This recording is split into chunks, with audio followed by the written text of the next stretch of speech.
Shalom Aleichem. We just finished the 43rd cycle of studying Rambam, Maimonides. The Rebbe instituted 40 years ago to study Rambam, the whole book. Various people do it in various ways. There's the hard track with 3 chapters a day, the easier track with 1 chapter a day. Here's the simplest track with 1 halacha, 1 law a day. Who was the Rambam? A little bit about him. And why do we learn this Rambam together? The Rebbe told us that 2 of the many reasons the Rebbe gave for this. Number 1, for the study of Rambam, this global study. Rambam is Maimonides. Reb Moshe ben Maimon, he wrote a book that compares to no other. No one wrote a book. It says, Mi Moshe ad Moshe lo kam kemoshe. From Moshe Rabbeinu until this Moshe ben Maimon, there was no one like them. No one compared. Moshe Rabbeinu wrote, God, of course, through Moshe wrote the Torah.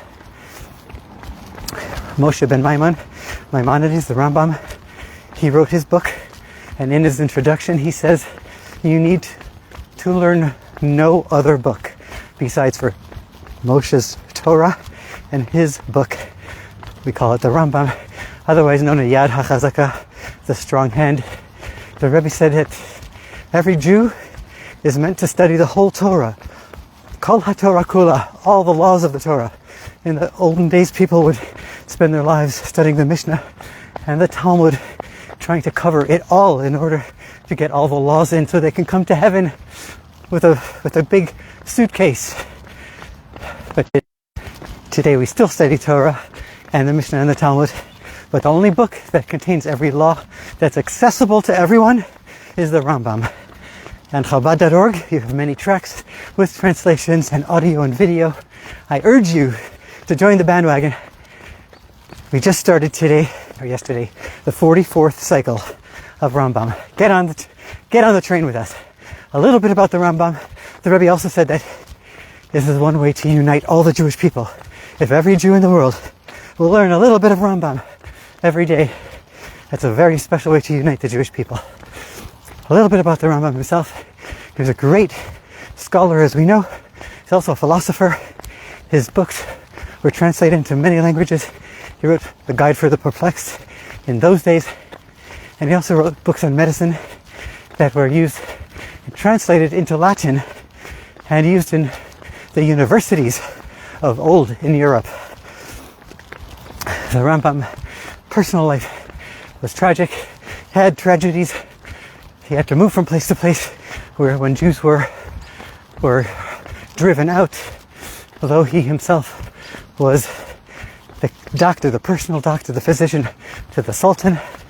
And his father died when he was young. His brother, his best friend, and his brother and best friend, David, died, drowned at sea, and more and more. It's actually a book that my mother-in-law, Mrs. Rachel Yafei, wrote on the Rambam.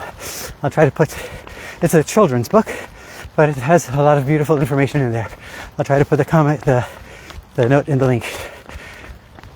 I'm also going to dedicate this study today to a dear friend of ours, Dorit Snow.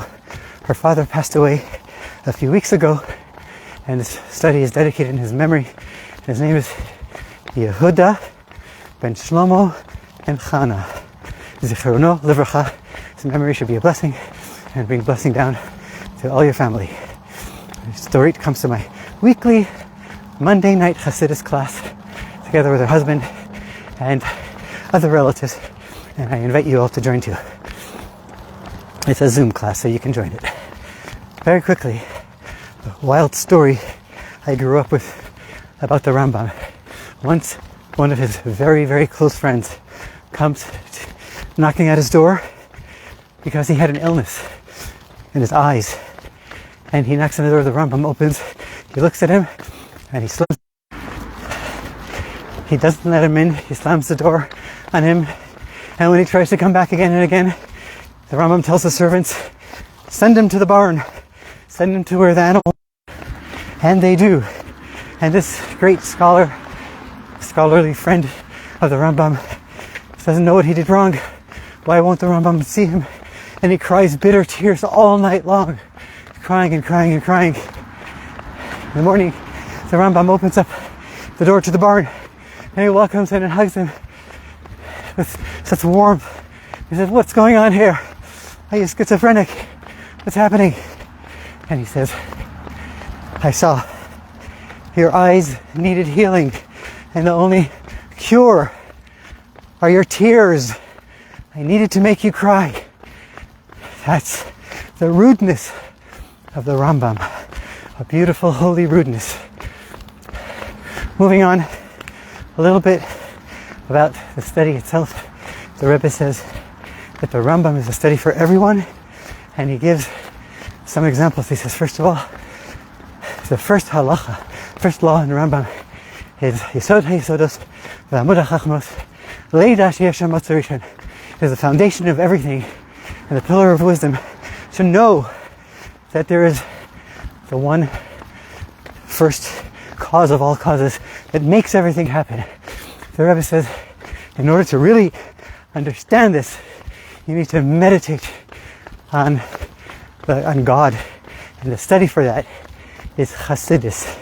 So the Rebbe encourages everyone to study Chassidus, to study and understand God better. And then the Rebbe goes on in a different talk and says that the Rambam is accessible to everyone. The Rambam himself writes that his book is like kakaton kagodol, for the young, for the small and the big, the young and the old. Let's turn around over here, see if that's better. The lighting, I know it's dark. So, kakaton kagodol. So the Rebbe says all the halachot in the Rambam are accessible to a young child if they learn it properly.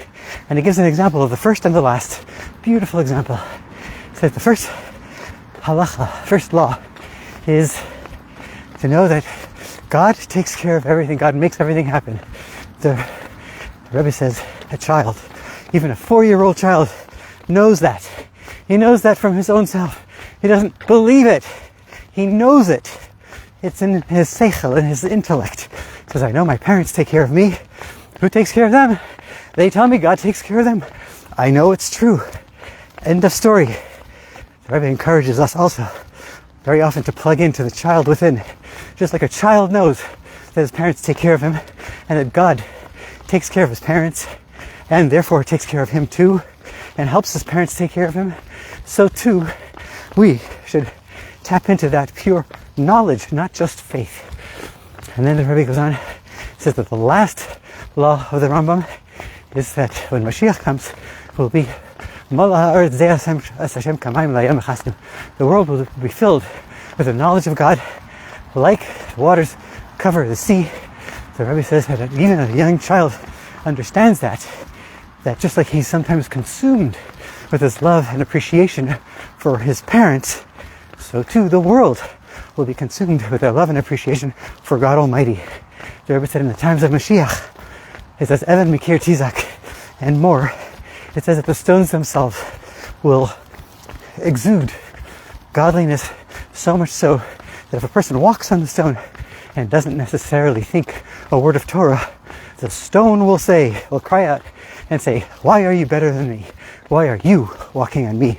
And if a person goes to a tree and wants to pluck a date or a fig, a fruit that is not appropriate for eating because it's in the first 3 years of the growth where you're not supposed to eat it yet, the fruit will cry out and say, don't touch me. Can't touch this. It's not yours yet. And that will be from the time of Mashiach. So long story short, this is an urge, an invitation to join the bandwagon of uniting all the Jewish people by studying the Rambam daily, and also by the opportunity to study every single law that the Torah has to offer in the book of the Rambam. And you can see all the different study tracks, and it makes it easy for us all on Chabad.org. God bless you. Take care. I know it's a little dark now, but it is what it is. Can't even close it. להתראות.